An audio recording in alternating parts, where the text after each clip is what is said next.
What's going on? It wasn't my fault, you guys. Hey, I want to tack on a couple of things to the RTI announcement. One is that Bryce is going to be here in the back. If any of you are interested in that or want more information, he'll be here after church in the back. And the second is, he mentioned about our church partnering, and you're like, what does that mean? Are we contributing like hundreds of thousands of dollars to this program? The primary thing that we're doing is we're giving the students there an opportunity to do ministry in our church. That's a huge thing, and to kind of oversee that and help them with that. And the other thing is, Bryce has asked me to come and be a professor at the college. So, yeah. It's going to be cool. Theology, teaching theology. Let me pray real quick, and then I'm going to launch in. God, I just thank you for the call in our lives that you have for all of us, no matter who we are. You have meaningful ministry for us to do. You have something for us to do in this world that can change it and make it better. You have many things for each of us to do. It's not the one big thing. It's many, many things.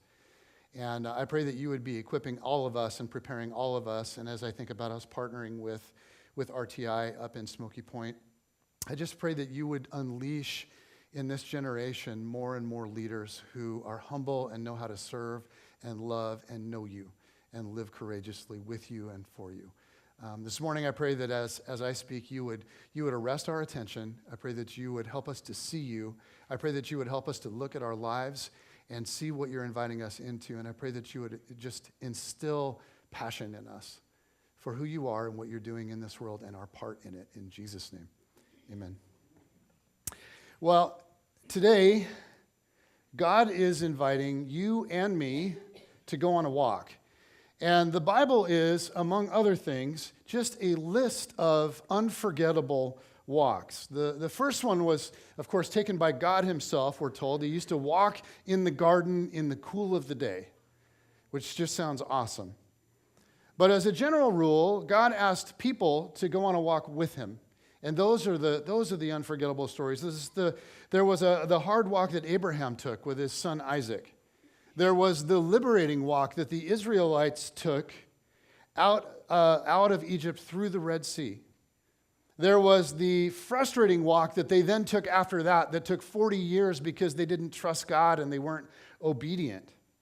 There was Joshua's triumphant walk around Jericho. There was the eye-opening walk that the disciples took on the road to Emmaus when they encountered for the first time the resurrected Jesus. There was the walk that Jesus prayed 3 times to not have to take. The one that he sweated blood over and yet resigned himself to, okay, not my will, but yours be done. And today we're going to look at one more very famous walk. The walk of Jesus and Peter on the water together on the Sea of Galilee. Now, we looked at kind of the first part of this story on Easter, so just a couple of weeks ago. And today, we're going to kind of unpack the second half of it. So here's the background for this story. Jesus has just finished multiplying the fish and the bread, okay, on the hillside, and he's finished feeding thousands and thousands. So here's what happens next. And this is such a famous story. It's awesome. And I'm going to read you the whole story. Sometimes we kind of work our way slowly through the story. Today I'm going to read you the whole story, and then we'll come back and think about what it means. So would you please stand with me as we read these sacred words?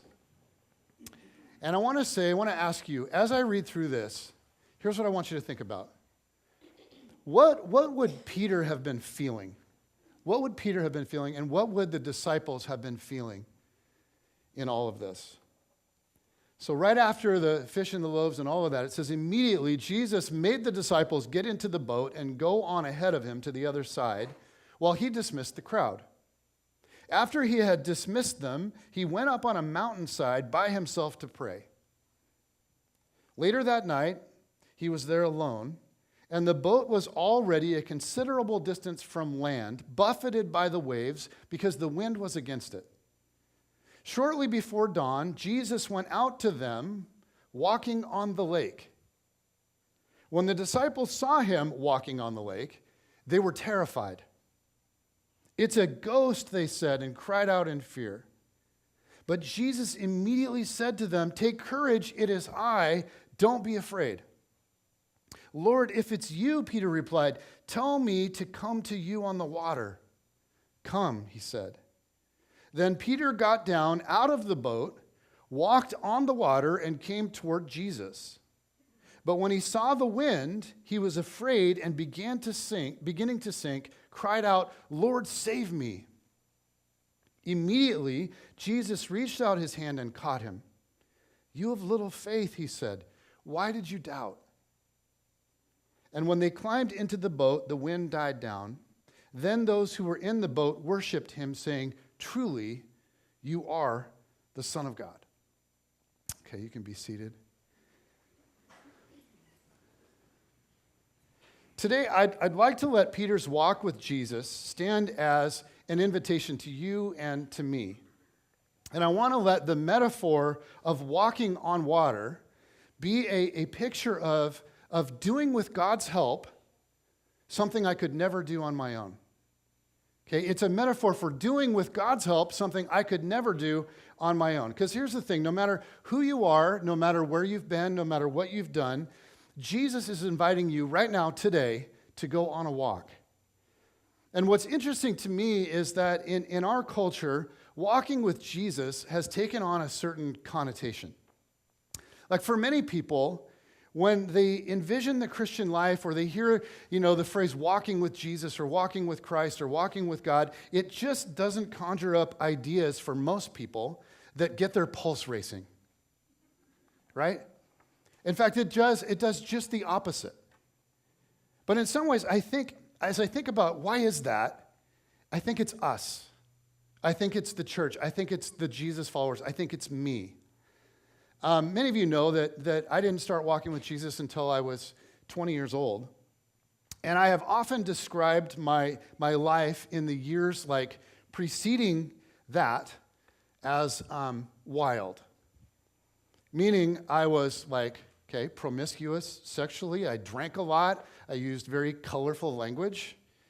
And I did crazy, stupid stuff a lot. But rather than saying all of that to people, I'll just sometimes say, people who see me as a pastor, sometimes it drives me nuts because they're like, "Oh, you don't know the real world," right? Because you're just a pastor. And people will sort of assume certain things about me, and so I'll tell them, "You know what? I wasn't born a pastor." Right? And before I came to Christ, I was pretty wild. But I've been reflecting on that just recently. I've been reflecting on what that kind of language does. What is that saying? And I've been thinking, why do I describe it that way? Like, if I used to be wild and then I met Jesus, what am I now? I used to be wild and then I started following Jesus and I changed and I've become what would be the opposite of wild? Tame.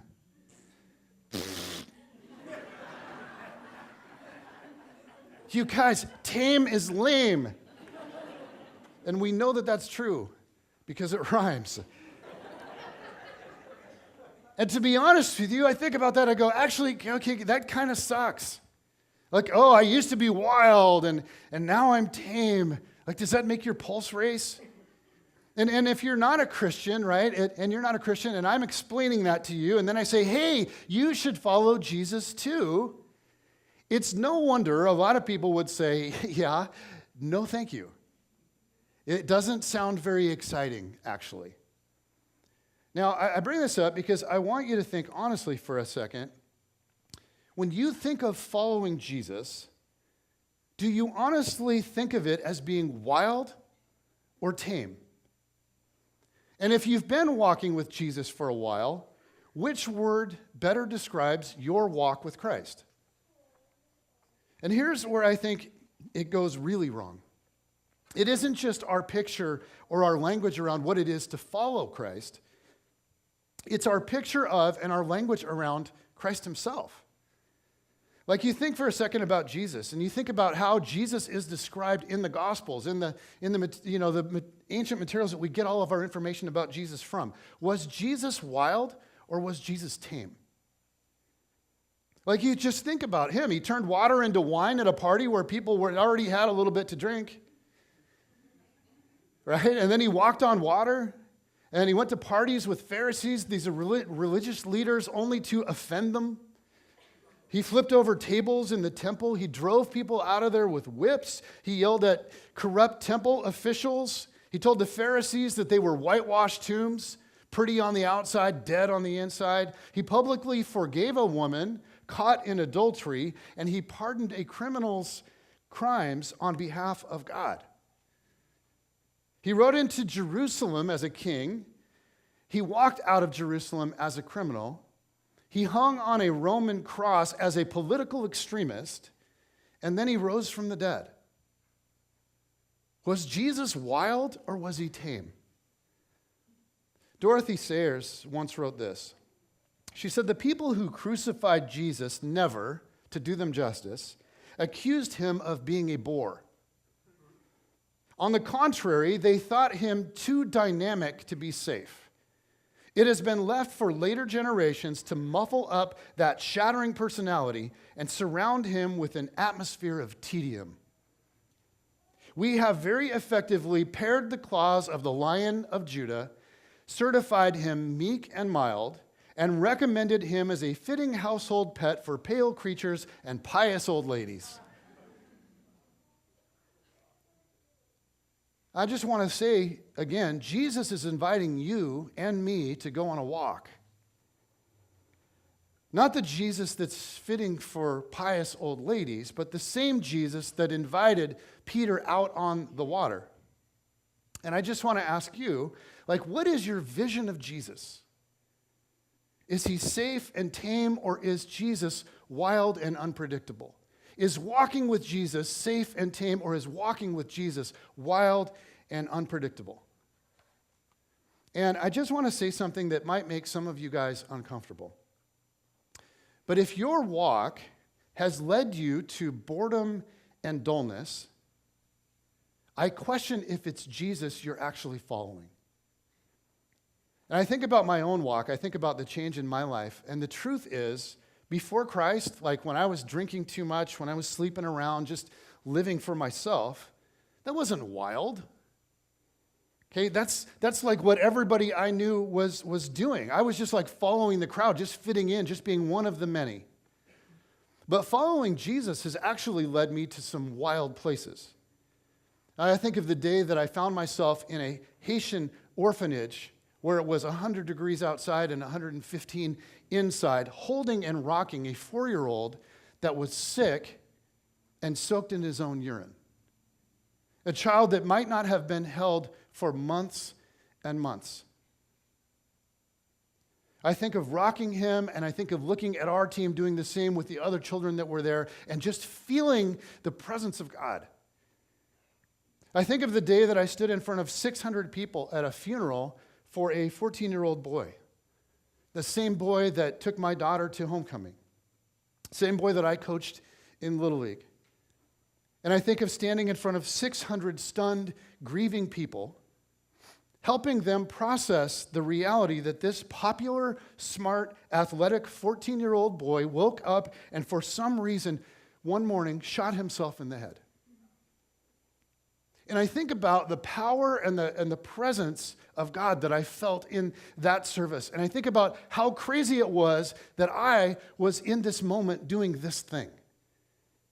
That God had invited me years ago on a walk, and that walk led me to this moment in this place.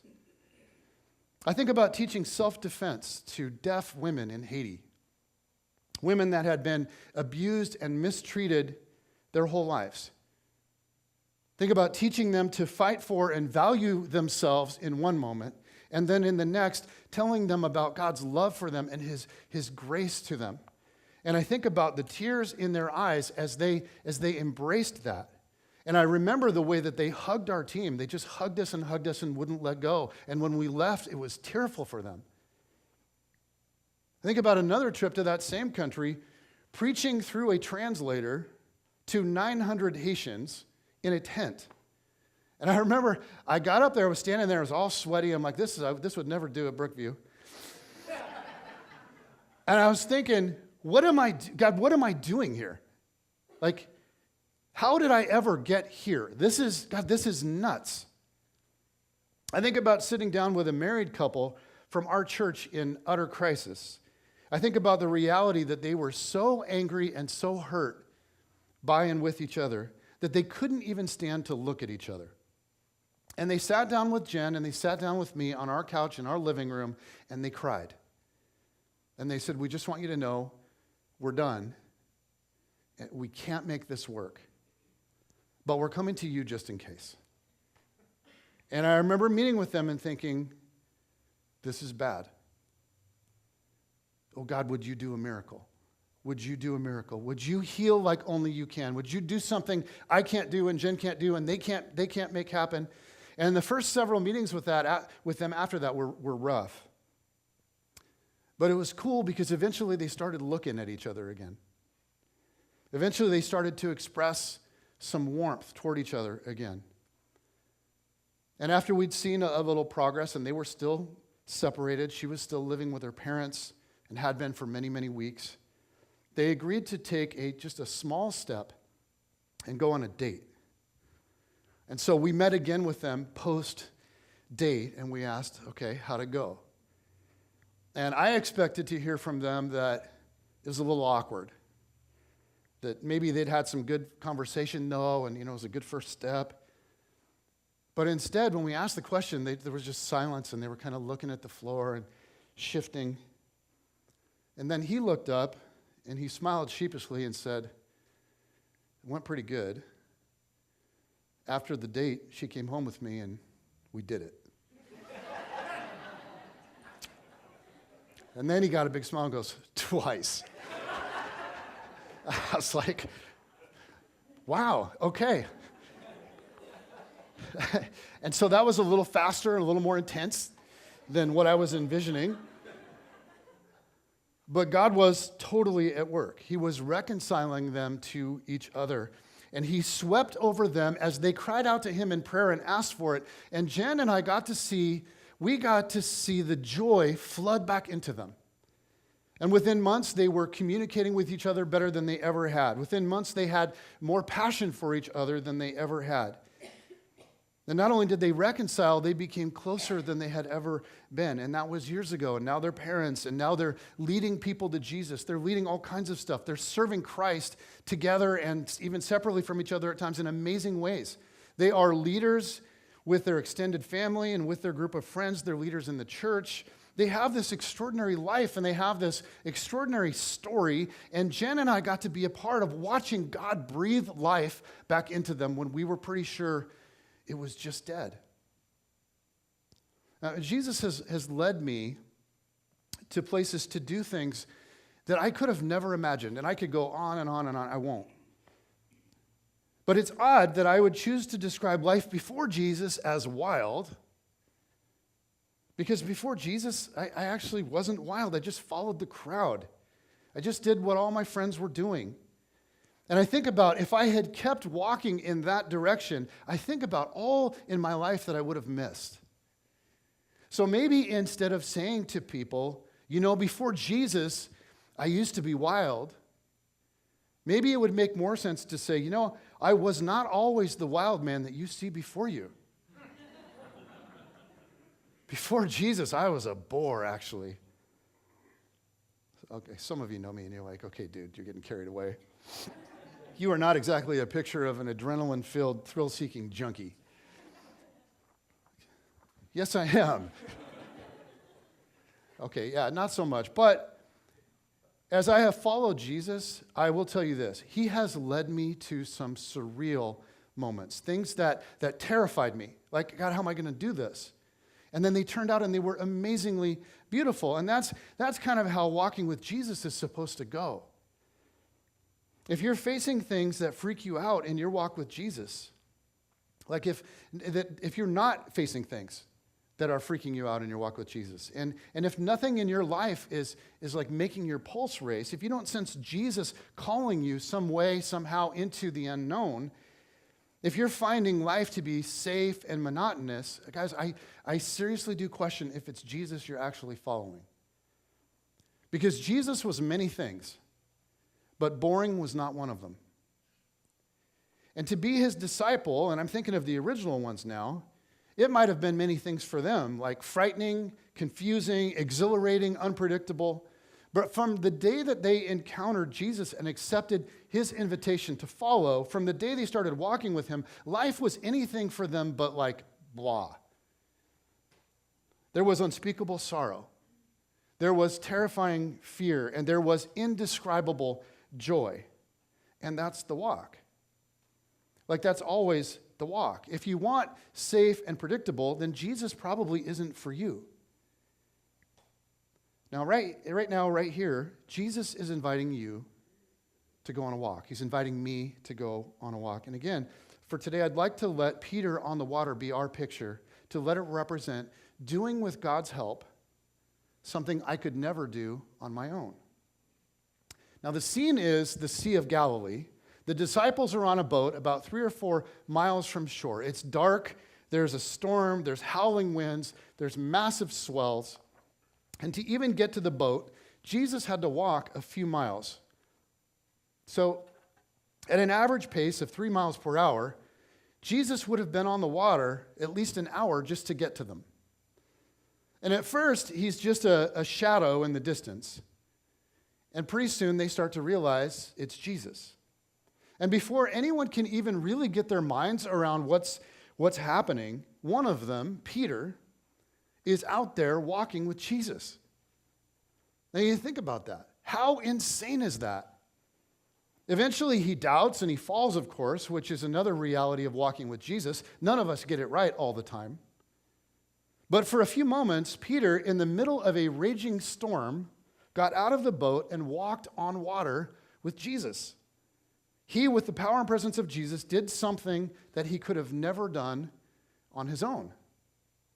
Today, Jesus is inviting you to go on a walk with him, to essentially get out of your boat and walk on water, to do something with his power and his presence that you could never do on your own. And so what I want to spend the rest of our time talking about is, how does that happen? How do you enter into that? How do you engage that? And so for what remains of my talk, I want us to think about 2 very obvious things that we see in the story. And you're going to say, Jason, those are obvious. I know. 2 things that are essential if we want to walk on the water. And the first one is this: water walkers fix their gaze on Jesus.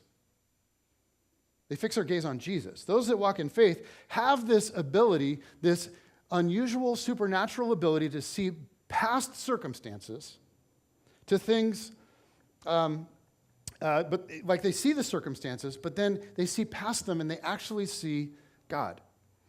For instance, you see like Moses, if you remember, when they were thinking about entering the promised land, he sent out 12 scouts to go and prepare and explore the promised land, right? And they come back, and 10 of them say, okay, yeah, the land is great. It is flowing with milk and honey. It is everything God said it would be. It is awesome. Okay, but the enemies, those who defy God, are so powerful and they're so big and there are so many of them. We can never overcome them, so we just can't do what God says. We need to go home because this is impossible. But 2 of the scouts, Joshua and Caleb, they look at the exact same land, they look at the exact same enemies, they look at the exact same circumstances, and they say, guys, we should go do this because God will help us. Because God will help us. This is possible. We can really do this. Guys, let's go. In this case, Jesus is on the water, right, and everyone's terrified. But Peter sees beyond the waves and he sees beyond the wind, and he looks at Jesus. And this is what makes all the difference. It's his perspective. And when you think about it, the greatest determining factor of whether we live in faith or fear isn't actually our circumstances. It's our perspective, right? It's our perspective that makes all the difference. And I want to share with you an example of this. This is a letter that a girl sent home to her parents from college, and it illustrates the importance of perspective. She writes, "Dear Mom and Dad, I have so much to tell you. Because of the fire set off by the student riots, I experienced temporary lung damage and had to go to the hospital. While I was there, I fell in love with my super cute male nurse, and we have moved in together. I dropped out of school when I found out I was pregnant. He got fired because of his drinking. So we're going to move to Alaska to live with his parents where we might get married after the birth of the baby. Signed, your loving daughter. She adds, P.S. None of that really happened, but I did flunk my chemistry class, and I want you to keep it all in perspective.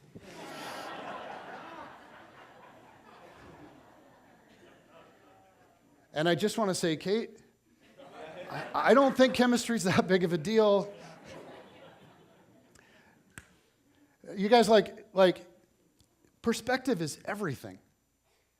The way that we feel, the way that we navigate the world is completely connected to our perspective. Perspective is everything. How come Peter was able to get out of the boat and walk with Jesus?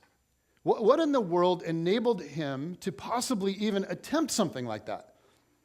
Well, Peter looked at the impossible circumstances, and then he looked beyond them and he saw Jesus. And his perspective enabled him to do the impossible.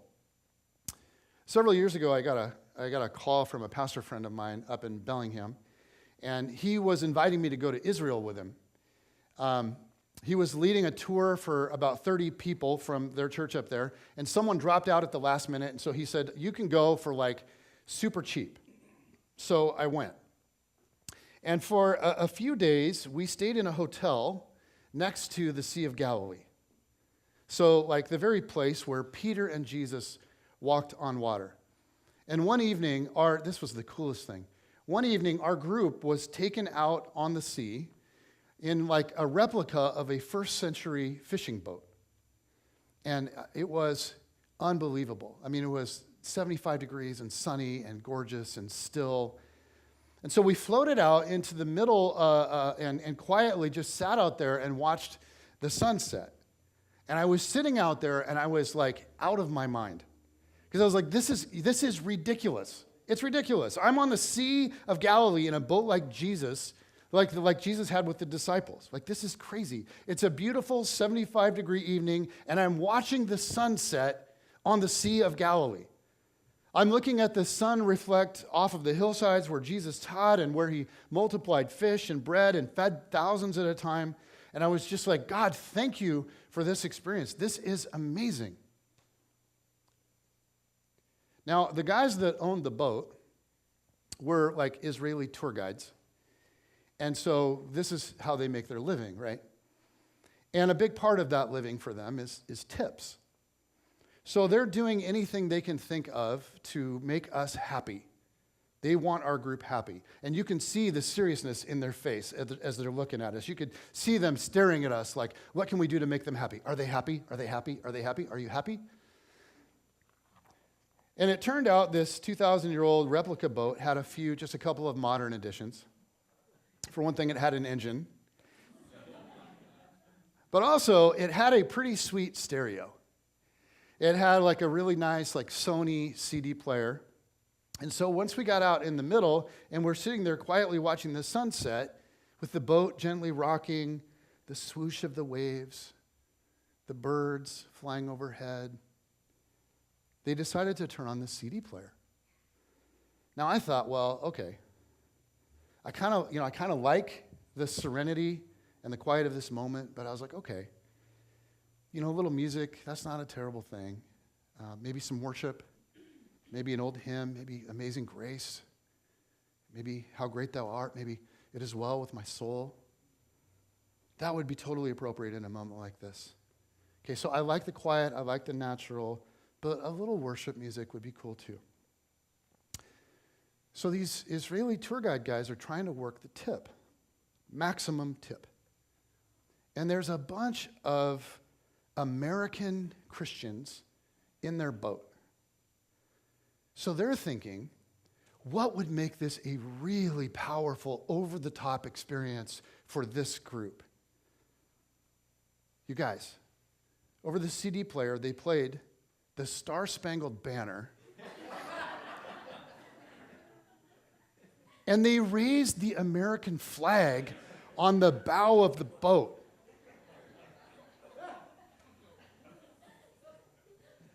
And I'm sitting there like totally shocked and embarrassed, just totally embarrassed. And I'm thinking like, this is what these guys think we want right now? Like, really?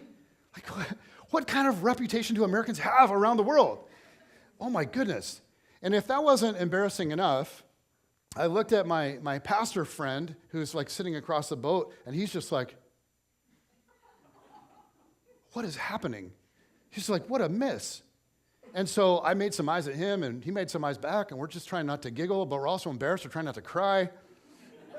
And then a few of the other people are looking around, and they're seeing me, and it's just like, oh my gosh. But there were several people in our group that like closed their eyes, got totally into it, and stood and put their hand on their heart, sang the national anthem on the Sea of Galilee.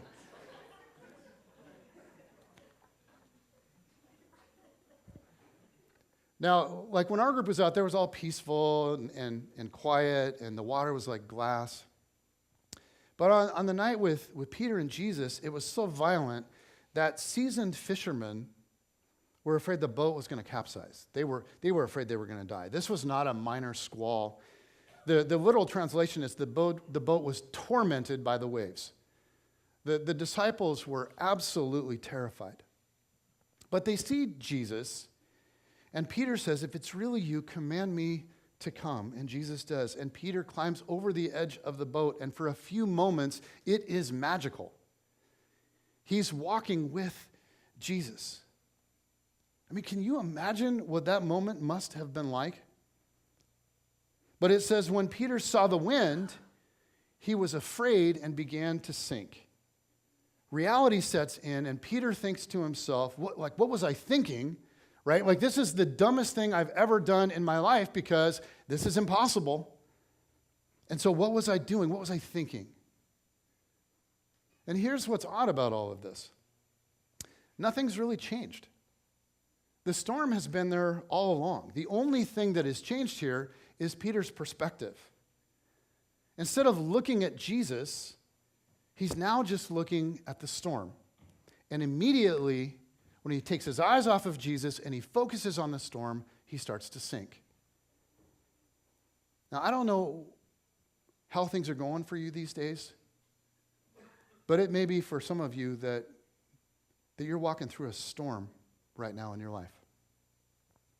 And maybe if you were to do some self-reflection and be honest, you would have to admit you've been pretty fixated on the storm. It's all you can see. It's all you can think about.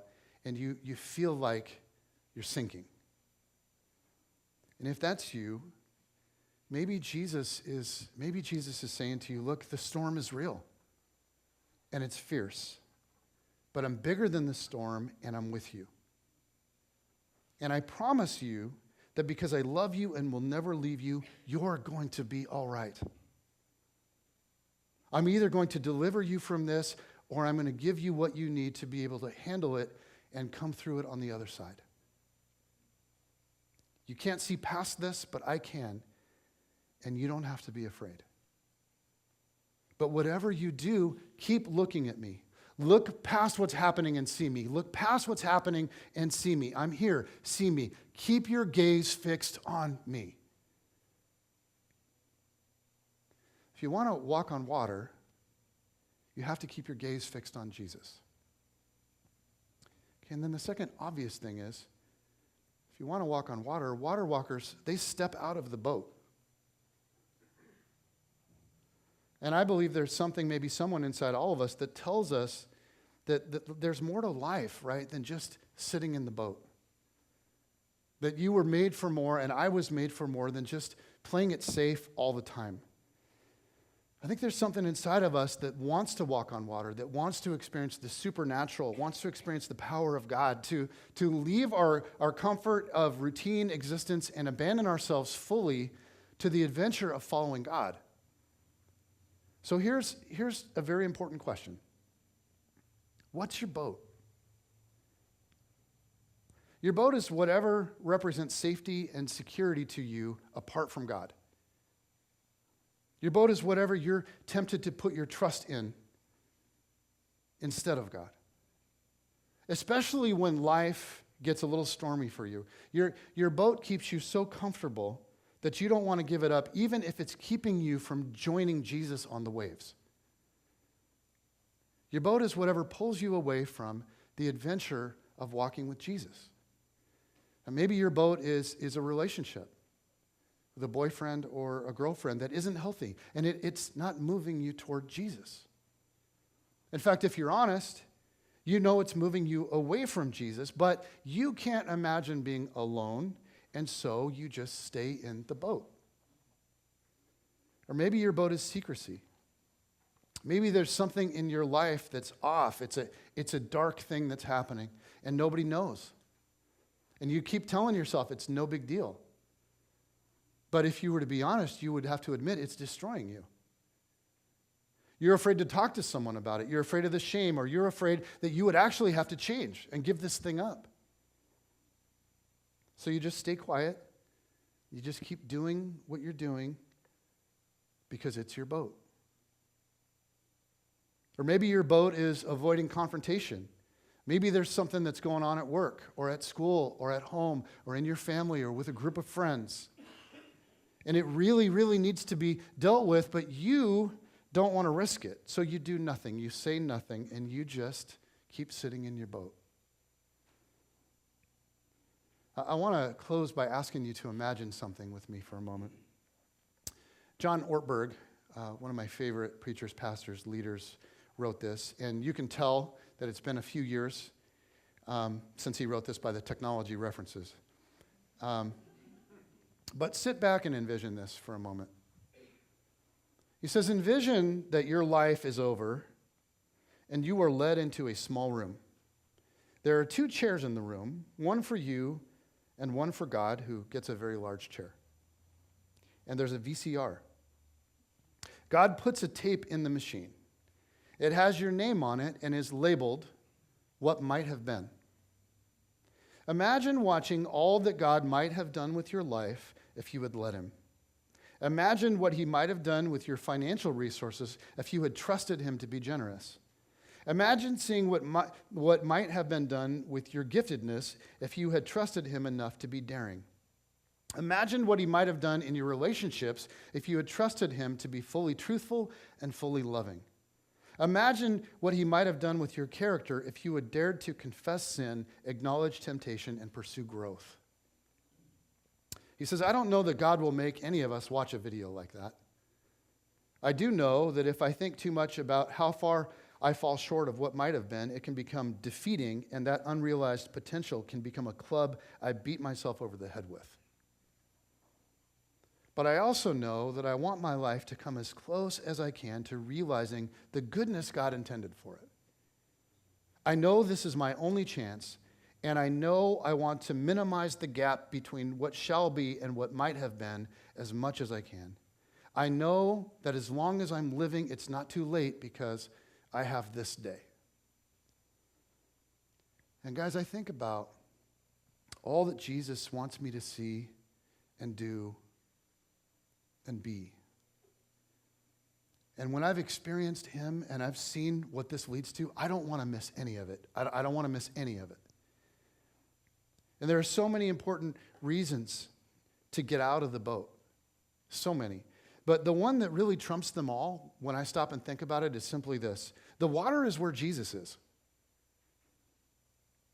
The water may be dark and wet, but Jesus is not in the boat. And so if you want to follow Jesus, if you want to know Jesus, if you want to experience his power, if you want to experience true communion with him, there's only one way. You have to get out of the boat.